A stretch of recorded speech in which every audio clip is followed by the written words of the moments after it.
എടക്കാട് പഞ്ചായത്തിന്റെ മുൻ പ്രസിഡന്റും കോൺഗ്രസിന്റെ ബ്ലോക്ക് പ്രസിഡന്റുമൊക്കെയായിരുന്ന കെ.വി. രവീന്ദ്രൻ കോൺഗ്രസിൽ നിന്നും രാജിവെച്ച് CPM-ൽ ചേർന്നു.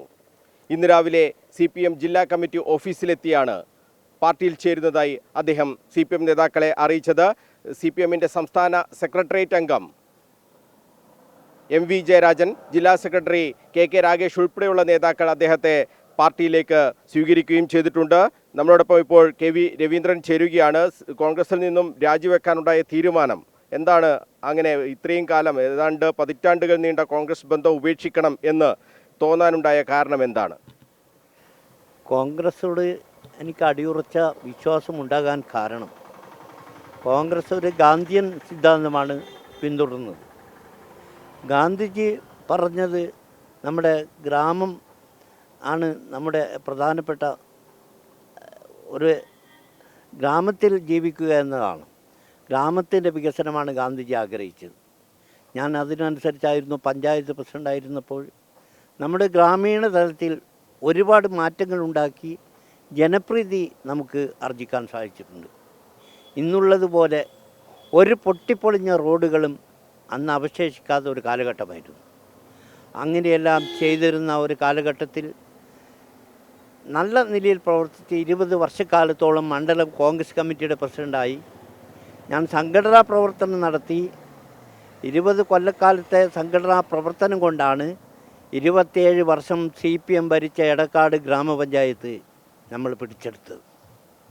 നമ്മളന്ന് ഓരോ വാർഡുകളിൽ പോയി ആവശ്യമായ സ്ഥാനാർത്ഥികളെ കണ്ടെത്തി അവരെയെല്ലാം ജയിപ്പിച്ചെടുക്കാൻ നമുക്ക് നേതൃത്വമില്ലാതെ തന്നെ അന്ന് സാധിച്ചിട്ടുണ്ട്. ആ രീതിയിൽ ഗ്രാമപഞ്ചായത്ത് പ്രസിഡൻ്റായി ഈ ഗ്രാമത്തിലെ ഏറ്റവും നല്ല വികസന പ്രവർത്തനങ്ങൾ നടത്തി. എല്ലാം ചെയ്തിട്ട് പോലും ഞാൻ ഒരു കാലഘട്ടത്തിൽ DCC ഓഫീസിന് വേണ്ടി 5,25,000 രൂപ പിരിച്ച് ഏൽപ്പിക്കുകയും അതുപോലെ തന്നെ നമ്മൾ സിമൻറ്റ് ഉൾപ്പെടെയുള്ള കാര്യങ്ങൾ ഓരോ ആളുകളിൽ ഇറന്നുകൊണ്ട് നമ്മൾ അവിടെ എത്തിക്കുകയും ചെയ്തിട്ടുണ്ട്. എന്നിട്ട് പോലും ഞാൻ ബ്ലോക്ക് പ്രസിഡന്റ് സ്ഥാനം രാജിവെച്ചു. ആ രാജിവെക്കാനുണ്ടായ കാരണം ഒന്നാമത്തെ DCCയുടെ യോഗം വിളിച്ചപ്പോൾ ആ യോഗം എന്നെ അറിയിച്ചില്ല. പറഞ്ഞത് വാട്സപ്പ് ഗ്രൂപ്പിലിട്ടു എന്നാണ് പറഞ്ഞത്. പക്ഷേ ഞാൻ സാധാരണ ചെറിയ ഫോണാണ് ഉപയോഗിക്കാറ്. കൊറോണ കാലത്ത് മാത്രമേ വലിയ ഫോണിൽ ഞാൻ സംസാരിക്കാറുള്ളൂ. ആ രീതിയിൽ ചെറിയ ഫോൺ ഉപയോഗിച്ച എനിക്ക് ഇതൊന്നും കാണാൻ പറ്റിയില്ല. അപ്പോൾ പിറ്റേന്ന് വാർത്ത കണ്ടു, കണ്ണൂർ ബ്ലോക്കിൻ്റെ ചാർജുകളും മറ്റുമൊക്കെ ഏൽപ്പിക്കുന്നതായി. അത്രയും ദയനീയമായ സ്ഥിതിയിൽ ഞാൻ ആ സെക്രട്ടറിയെ അന്ന് വിളിച്ചു ചോദിച്ചു, എന്താണ് നമ്മളെപ്പോലത്തെ പഴയ, അതായത് 70-ന് മുൻപ് 69 മുതൽ ഈ പാർട്ടി പിളർന്നത് മുതൽ ഈ പാർട്ടിയുടെ സജീവാംഗമായ ഒരാളെന്ന നിലയിൽ അന്നെ ഒരു ഫോൺ കോൾ തന്ന് വിളിച്ചുകൂടെ എന്ന് ചോദിച്ചപ്പോൾ, നിങ്ങൾക്കെല്ലാം ഇത് നോക്കാൻ കഴിയില്ലെങ്കിൽ രാജിവെച്ച് പോയിക്കോ എന്ന മറുപടിയാണ് അന്ന് കിട്ടിയത്. ആ ധിക്കാരപരമായ നടപടിയിൽ പ്രതിഷേധിച്ചാണ് അന്ന് ബ്ലോക്ക് പ്രസിഡന്റ് സ്ഥാനം ഞാൻ രാജിവെച്ചത്. ആ രാജിവെച്ചപ്പോൾ ഇന്ന് വരെ ഒരു നേതാവും അല്ലെങ്കിൽ അനുയായികളോ വന്നിട്ട് എന്തിനാണ് നിങ്ങൾ രാജിവെച്ചത്, ആ രാജിവെക്കാനുള്ള കാരണം അന്വേഷിക്കുകയോ അതിനെന്തെങ്കിലും ഒരു പരിഹാരം കാണാൻ ഇവർ ഇന്ന് വരെ ശ്രമിച്ചിട്ടില്ല. എന്നിട്ടും ഞാൻ കോൺഗ്രസിൻ്റെ ഒരെളിയ അനുഭാവിയായി നല്ല രീതിയിൽ ഈ ഗ്രാമത്തിൻ്റെ എല്ലാ പ്രവർത്തനങ്ങളും നടത്തുന്നതിൽ മുൻപന്തിയിൽ നിന്നു. അപ്പോൾ പുതിയ നമ്മുടെ മേയർ വന്നു. ആ മേയറെ ഇവിടെ നിന്ന് എൻ്റെ വാർഡിൽ നിന്ന് തിരഞ്ഞെടുത്ത് വമ്പിച്ച ഭൂരിപക്ഷത്തോടുകൂടി അദ്ദേഹത്തെ വിജയിപ്പിച്ചു. പക്ഷേ കണ്ണൂരിൻ്റെ മേയറായപ്പോൾ അദ്ദേഹത്തിൻ്റെ സ്വഭാവത്തിലെല്ലാം മാറ്റം വന്നു. ഞാൻ പറയുന്ന ഒരു കാര്യവും അദ്ദേഹം സ്വീകരിക്കാത്ത സാഹചര്യമുണ്ടായി. ഒരുപാട് റോഡുകൾ ഞാൻ ഉണ്ടാക്കിയിട്ടുണ്ട്. കൗസല്യ കമ്പനിയിൽ 50ഓളം വാഹനങ്ങൾ മറഞ്ഞുകൊണ്ട് അവിടെ ഒരു വലിയ കുഴിയുണ്ടായി. അവിടെ പാലം പാർക്കണമെന്ന് പറഞ്ഞുകൊണ്ട് തീരുമാനമെടുത്തു. ആ തീരുമാനം നടപ്പിലാക്കാൻ പ്രയാസമുണ്ട് എന്ന് പറഞ്ഞു. പിന്നീട് ഞാൻ സ്വന്തമായി ജനങ്ങളുമായി സഹകരിച്ചുകൊണ്ട് ആ പാലം വാർത്തു. അന്നും ആ പാലം വാർത്തപ്പോഴും നമ്മുടെ കൗൺസിലർ എന്നെ വളരെയധികം എതിർത്തു. ഇന്ന് ഇവിടെ അമ്മുപറമ്പിൽ ഒരു റോഡ് ഉണ്ടാക്കി. ആ റോഡ് ഉണ്ടാക്കിയപ്പോൾ ഞാനാണ് ഉണ്ടാക്കിയത് എന്ന കാരണം കൊണ്ട് തന്നെ ഇന്ന് വരെ ആ റോഡ് അംഗീകരിച്ചിട്ടല്ല എന്നതാണ് വസ്തുത. അവിടെ സ്റ്റാൻഡിംഗ് കമ്മിറ്റിയിലും അതുപോലെ തന്നെ അവിടുത്തെ കൗൺസിൽ സെക്രട്ടറിയോടും ഈ റോഡ് അജണ്ടയിൽ വെക്കാൻ പാടില്ല എന്ന് പറഞ്ഞ ഒരു കൗൺസിലറാണ് നമ്മുടെ ടി ഒ മോഹനൻ. അത്രമാത്രം ക്രൂശിക്കുന്ന, അത്രമാത്രം വേദനിപ്പിക്കുന്ന ഒരു സംഭവം ഉണ്ടായപ്പോൾ ഞാൻ എന്തിന് ഈ പാർട്ടിയിൽ നിൽക്കുന്നു? പാർട്ടി എന്ന് പറഞ്ഞാൽ ജനങ്ങളെ സഹായിക്കുകയാണ് ഞാൻ ലക്ഷ്യമിടുന്നതാണ്. ജനങ്ങളുടെ ആവശ്യങ്ങൾക്ക് വേണ്ടി ജനങ്ങളോടൊപ്പം നിന്ന് ജനങ്ങളുടെ എല്ലാ സമയത്തും ജനങ്ങൾ എവിടെ വിളിച്ചാലും അവിടെ ഓടി എത്തുകയും അവർക്കാവശ്യമായ എല്ലാ സഹായവും ചെയ്തു കൊടുക്കുന്ന ഒരു പ്രവർത്തകൻ എന്ന രീതിയിൽ ഇന്ന് വരെ കോൺഗ്രസ് നേതൃത്വം ഇവിടെ ഞാനുമായി ബന്ധപ്പെടുകയോ ഈ കാര്യങ്ങൾ സംസാരിച്ച് ഇതിന് പരിഹാരം കാണാൻ ശ്രമിക്കുകയോ ചെയ്യാതെ ഈ നേതൃത്വത്തെ ഞാൻ പൂർണ്ണമായി അപകടിച്ചുകൊണ്ടാണ് CPM പോകാൻ തീരുമാനിച്ചിട്ടുള്ളത്. CPM ധാരാളം ആളുകൾ എന്നെ സമീപിച്ചിട്ടുണ്ട്. ആ സമീപിച്ച സാഹചര്യത്തിൽ എനിക്ക് സ്വീകാര്യമായി തോന്നിയത് CPM ആണ്. പ്രത്യേകിച്ചും എനിക്കറിയാം ഇന്ന് മതസംഘടനകളുമായി മത തീവ്രവാദികളുമായി കൂട്ടുകൂടിക്കൊണ്ടാണ് ഇന്ത്യൻ നാഷണൽ മുന്നോട്ട് പോകുന്നത്. നമ്മൾ കാക്ഷിക്കുന്നതല്ല, ഇവിടെ മതേതരത്വമാണ്. മതേതരത്വ ചിന്താഗതി ഉപേക്ഷിച്ചുകൊണ്ട് മതഭ്രാന്തന്മാരെ കൂട്ടിക്കൊണ്ട് സീറ്റിന് വേണ്ടി ജയിക്കുന്നതിന് വേണ്ടി ഒരു കൂട്ടുകെട്ടുണ്ടാക്കുന്ന ഈ പ്രസ്ഥാനത്തെ എന്നേക്കുമായി വിട്ടുകൊണ്ട് ഞാൻ CPM പോകാൻ തീരുമാനിച്ചു എന്നുള്ളതാണ് വാസ്തവം. അത് മാത്രമേ ഇപ്പോൾ പറയാനുള്ളൂ. നിലമ്പൂരിൽ ജമാഅത്തെ ഇസ്ലാമിയുമായൊക്കെ കൂട്ടുകൂടി, അതൊക്കെ നിങ്ങളെപ്പോലുള്ള കോൺഗ്രസ്സുകാരെ വല്ലാതെ വേദനിപ്പിച്ചിട്ടുണ്ടോ? വളരെയേറെ വേദനിപ്പിച്ചിട്ടുണ്ട്. ഇവിടെ എനിക്കറിയാം ഈ ജമാഅത്തെ ഇസ്ലാമി പോലുള്ള രാഷ്ട്രീയ സംഘടന പോകുന്ന ഒരു പാർട്ടി ഇന്ത്യൻ നാഷണൽ കോൺഗ്രസ് എന്ന് പറഞ്ഞാൽ നമ്മൾ ഗാന്ധിജിയോട് കാണിക്കുന്ന ഏറ്റവും വലിയ അപരാധമാണ്, കോൺഗ്രസോട് കാണിക്കുന്ന ഏറ്റവും വലിയ അപരാധമാണ്. അതുകൊണ്ട് മാത്രമാണ് എനിക്ക് അതിനോട് യോജിക്കാൻ പറ്റില്ല. ആ ഒരു തീരുമാനം തന്നെ തെറ്റാണ് എന്ന് പറയാൻ ഞാൻ ആഗ്രഹിക്കുകയാണ്. കെ സുധാകരൻ്റെ ഒരു തട്ടകം കൂടിയാണല്ലോ ഈ പ്രദേശമൊക്കെ. ഈ എടക്കാട് എന്നൊക്കെ പറയുന്നത് കെ സുധാകരൻ്റെ ഏറ്റവും പ്രധാനപ്പെട്ട ഒരു തട്ടകമാണ്. അപ്പോൾ സുധാകരനെ പോലുള്ള ഒരാൾ ഒക്കെ ഉണ്ടപ്പോൾ അവരെയൊക്കെ സമീപിച്ചിരുന്നില്ലേ? ഇത്തരം പ്രശ്നങ്ങളൊക്കെ ഉണ്ടായപ്പോൾ അവരെയൊക്കെ സമീപിച്ചിരുന്നില്ലേ നിങ്ങൾ? ഒരു തവണ പോലും അധികം ഞാനുമായി സംസാരിക്കാൻ തയ്യാറായിട്ടില്ല. എന്താണെന്ന് പറഞ്ഞാൽ നമ്മൾ അദ്ദേഹത്തുമായി അധികം ദിവസങ്ങളിൽ പോയി ബന്ധപ്പെടാനോ കാര്യങ്ങളോ ഒന്നും ചെയ്യാറില്ല.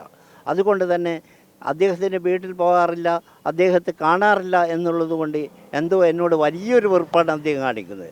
അദ്ദേഹം അതുകൊണ്ട് ഞാനുമായി ബന്ധപ്പെടാറേ ഇല്ല. ഇപ്പോൾ എല്ലാവരും വലിയ പ്രതിഷേധത്തിലാണോ? നാട്ടിൽ കുറേ ആളുകളുണ്ടോ നിങ്ങൾക്കൊപ്പം പാർട്ടിയിൽ ചേരാൻ? പാർട്ടിയിൽ ആര് ചേരുന്നു എന്ന് ഞാൻ അന്വേഷിച്ചില്ല.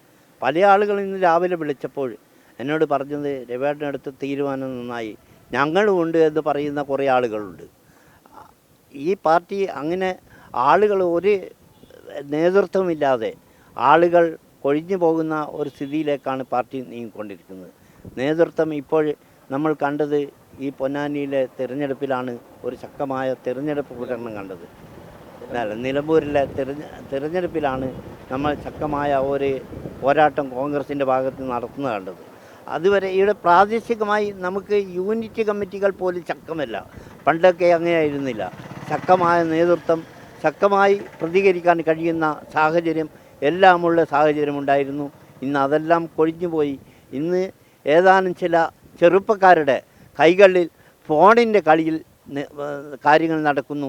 ജനങ്ങളുമായി ബന്ധമില്ല, ജനങ്ങൾക്ക് ആവശ്യമായ കാര്യങ്ങൾ ചെയ്യുന്നില്ല, ജനങ്ങളെ തിരിഞ്ഞു നോക്കാതെ ഒരു പ്രസ്ഥാനമായി ഇന്ത്യൻ നാഷണൽ കോൺഗ്രസ് മാറിയിരിക്കുന്നു. ഇപ്പോൾ ഇനിയിപ്പോൾ തദ്ദേശ ഭരണ തെരഞ്ഞെടുപ്പൊക്കെ അടുക്കാൻ പോവുകയാണ്. ശക്തമായി പാർട്ടിക്ക് CPM വേണ്ടിയുള്ള ഒരു പ്രവർത്തകനായി ഇവിടെ ഉണ്ടാകും അല്ലേ? ഉണ്ടാവും.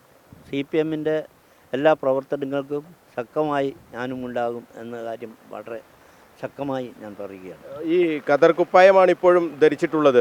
എന്തായാലും ഖദർ ഉപേക്ഷിക്കില്ല എന്ന് മനസ്സിലാക്കുന്നു. എന്തായാലും വലിയ സങ്കടമുണ്ടോ ഈ ഒരു പാർട്ടി ഇങ്ങനെ വിടേണ്ടി വരുന്ന ഒരു സാഹചര്യം? വലിയ സങ്കടമുണ്ട്. കാരണം ഞാൻ ജനിച്ച് എൻ്റെ അമ്മ, ഞാൻ കോൺഗ്രസ് എന്ന് പറയുന്നത് പോലെ എൻ്റെ അമ്മയും വലിയ കോൺഗ്രസിൻ്റെ ആളായിരുന്നു.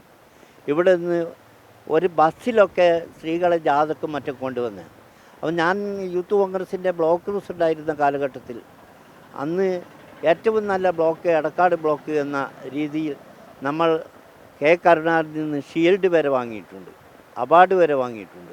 അങ്ങനെ നല്ല പ്രവർത്തനം നടത്തുന്ന അമ്മയുടെ സഹകരണവും എനിക്ക് ആത്മാർത്ഥമായിട്ടുണ്ടായിട്ടുണ്ട്. ആ ഒരു കുടുംബത്തെ നമ്മൾ വിട്ടു നിന്നപ്പോൾ എന്തിനാണ് നിങ്ങൾ വിട്ടത്? എന്താണ് നിങ്ങളുടെ ആവശ്യമെന്ന് പോലും അന്വേഷിക്കാതെ ആ വേദനാജനകമായ സാഹചര്യം എനിക്ക് എൻ്റെ മനസ്സിനെ ഏറെ ദുഃഖിപ്പിക്കുകയാണ്. ഈ പി കെ രാഗേഷുമൊക്കെ ഇങ്ങനെ ഇടഞ്ഞ് നിൽക്കുന്ന ഒരു സാഹചര്യമൊക്കെ ഉണ്ടല്ലോ, അവരും ബന്ധപ്പെട്ടിരുന്നു, അവരും ഒക്കെ ഇങ്ങനെ ഇത്തരത്തിലുള്ള നിലപാടിലേക്ക് തന്നെയാണോ പോകുന്നത്? അത് രാകേഷിൻ്റെ ചിന്താഗതി എന്താണെന്നറിയില്ല. രാകേഷുമായി പലപ്പോഴും ഞാൻ ബന്ധപ്പെടാറുണ്ട്, സംസാരിക്കാറുണ്ട്. പക്ഷേ അദ്ദേഹം വേറൊരു പ്രസ്ഥാനത്തിലേക്ക് പോകുന്നു എന്ന കാര്യം പറഞ്ഞിട്ടേ ഇല്ല. അതാണ്. അത്തരം ഇത്തരം ആളുകളൊക്കെ കോൺഗ്രസ് വിടാൻ ഒരുങ്ങി നിൽക്കുകയാണല്ലേ? കോൺഗ്രസ് വിടാൻ ധാരാളം ആളുകൾ നിൽക്കുന്നുണ്ട്. നിങ്ങൾ നിലമ്പൂരിലെ തിരഞ്ഞെടുപ്പ് വിലയിരുത്തേണ്ട. കാരണം നിലമ്പൂരിൽ കോൺഗ്രസിൻ്റെ സ്ഥാനാർത്ഥികളാണ് അൻവറിന് മുൻപേ എല്ലാം ജയിച്ചിട്ടുള്ളത്. അൻവർ മാത്രമാണ് സ്വതന്ത്രനായി നിലമ്പൂരിൽ ജയിച്ചത്. അന്ന് CPM കിട്ടിയ വോട്ടുകൾ എത്രയാണോ ആ വോട്ടുകൾ ഇന്നും CPM കിട്ടിയിട്ടുണ്ട്. പക്ഷേ അൻവറിൻ്റെ വ്യക്തിപരമായ 20,000-ഓളം വോട്ടുകളാണ് CPM പരാജയപ്പെടുത്തിയത് എന്നത് CPM സീറ്റല്ല, അൻവറിൻ്റെ സ്വാധീനം കൊണ്ട് ജയിച്ചതാണ്. അതുകൊണ്ട് അതും ഇന്നും നിലനിൽക്കുന്നു എന്നല്ലാതെ പുതുമയൊന്നും അവിടെ ഉണ്ടായിട്ടില്ല എന്നതാണ് എൻ്റെ അഭിപ്രായം. എന്തായാലും KV രവീന്ദ്രൻ CPM ചേർന്ന് പ്രവർത്തിക്കാനുള്ള ഒരു തീരുമാനമാണ് എടുത്തിട്ടുള്ളത്. അദ്ദേഹം CPM ഓഫീസിൽ എത്തി ആ കാര്യം നേതാക്കളെ അറിയിക്കുകയും ചെയ്തിട്ടുണ്ട്. അടുത്ത തദ്ദേശ ഭരണ തെരഞ്ഞെടുപ്പിൽ പാർട്ടിക്ക് വേണ്ടി അതിശക്തമായി തന്നെ ഉണ്ടാകും എന്ന് കൂടി അദ്ദേഹം വ്യക്തമാക്കുകയാണ്. എന്തായാലും വലിയ സങ്കടത്തോടു കൂടിയാണ് KV രവീന്ദ്രൻ എന്ന പതിറ്റാണ്ടുകളായി കോൺഗ്രസിൻ്റെ കുപ്പായം ഇട്ട് നടക്കുന്ന, അല്ലെങ്കിൽ ആ പ്രസ്ഥാനത്തിന് വേണ്ടി ജീവിച്ച ഒരാൾ പാർട്ടി വിടുകയാണ്. അതിൽ വലിയ സങ്കടം അദ്ദേഹം പ്രകടിപ്പിക്കുകയും ചെയ്യുന്നുണ്ട്. എന്തായാലും നേതൃത്വത്തിൻ്റെ ഒരു അവഗണന, അതാണ് അദ്ദേഹം തുറന്നു പറയുന്നത്. ആ അവഗണനയാണ് താൻ കോൺഗ്രസ് വിടാൻ കാരണം എന്നും അദ്ദേഹം വ്യക്തമാക്കുന്നുണ്ട്. തോട്ടടയിൽ നിന്നും ക്യാമറമാൻ ബിജു അഴീക്കോടിനൊപ്പം മനോജ് മയ്യിൽ, കണ്ണൂർ വിഷൻ.